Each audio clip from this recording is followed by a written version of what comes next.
La tech, entre les lignes. Hello Louis, alors aujourd'hui tu vas nous parler tech évidemment, mais aussi nous parler de médecine, c'est ça ? Exactement, on va parler d'un sujet assez important, l'addiction aux réseaux sociaux.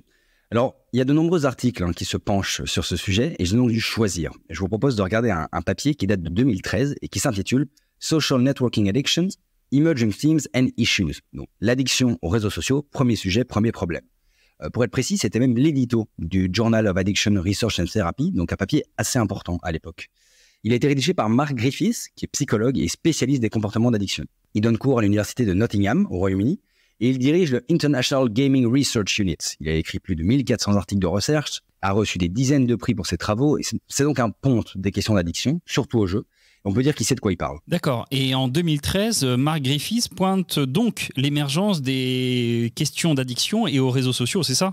Exactement. Et on est précisément dans son domaine d'expertise. Et il sent qu'il y a quelque chose de neuf qui se prépare. Ce qui n'est pas étonnant quand on sait que les mécanismes développés par les géants de la tech se reposent, entre autres, sur les recherches faites dans les casinos, donc l'addiction aux jeux, dont Griffiths est spécialiste.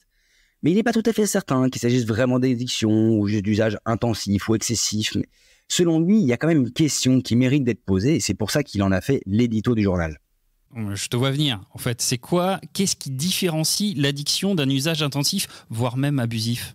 Alors, la nuance est assez fine et Griffiths se base sur ses propres recherches pour répondre à cette question et pour bien faire la différence entre un comportement excessif, un simple abus en quelque sorte, et vraiment une addiction au sens médical du terme, quelque chose qui est plus chronique. Il va essayer en fait de répondre à cette question, est-ce qu'il y a, oui ou non, des comportements d'addiction aux réseaux sociaux ? Donc, dans la recherche, il y a 6 critères qui définissent un comportement addictif. 1, les sautes d'humeur, c'est assez clair, est-ce que tu es chiant ou pas quand tu es en manque de réseau ? 2, la science, au sens, est-ce que ce comportement est omniprésent dans nos pensées ou nos comportements ? 3, la tolérance. Genre, est-ce que tu as besoin chaque jour d'un petit peu plus de réseaux sociaux parce que tu deviens tolérant à ta dose précédente ? Un peu comme un alcoolique qui boirait un verre de plus chaque jour. 4, les symptômes de sevrage. A-t-on, oui ou non, du mal à se séparer de son utilisation des réseaux ? 5, l'émergence de conflits entre utilisation des réseaux et autre chose. Par exemple, est-ce que je préfère voir ma famille ou être sur les réseaux ? On pense notamment aux gens qui sont sur leur téléphone lors de repas familiaux, etc. Et puis 6, la rechute potentielle après une période d'abstinence. On imagine bien que du coup les réseaux sociaux puissent être une addiction, mais ça serait lié à quoi exactement ? Alors Mark Griffiths, il liste 3 modèles, 3 patterns possibles qui pourraient causer cette addiction. Le premier, ce serait une sorte de modèle cognitivo-comportemental qui expliquerait l'addiction par une cognition mal adaptée et des facteurs environnementaux, donc quelque chose d'externe. 2, un modèle qui se reposerait sur les compétences sociales des individus. Quelqu'un qui manquerait par exemple de confiance en lui pourrait préférer les interactions et les communications virtuelles. Et 3, un modèle socio-cognitif qui se baserait sur l'attente positive que nous avons d'Internet, le tout magnifié par l'efficience absolue du web et son manque de régulation. Alors, Griffiths précise quand même que ces 3 modèles ne sont pas mutuellement exclusifs. On peut tout à fait souffrir des 3 en même temps. Super, et du coup on s'en sort comment de ce truc ? Alors, c'est assez difficile parce que logiquement, on ne peut pas faire comme avec les autres addictions. Une abstinence complète d'Internet au XXIe siècle, c'est quasiment impossible. Et donc, Griffiths préconise plutôt une modération et une éducation accrue.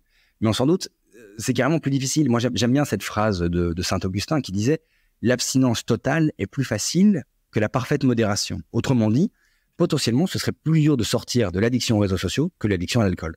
Ok Louis, mais cet article il date de 2013. Aujourd'hui, on en est où exactement ?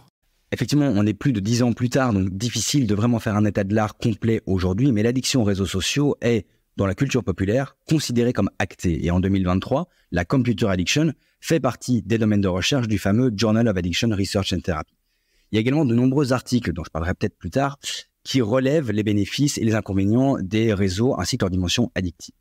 Il faut cependant noter que le DSM, qui est le manuel de référence des troubles mentaux et psychiatriques, ne liste pas, dans sa dernière version, les réseaux sociaux comme étant un potentiel comportement addictif.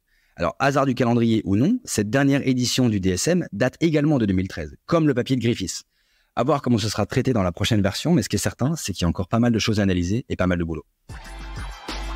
French Tech, esprit critique pour Tech Éthique. Bon, yo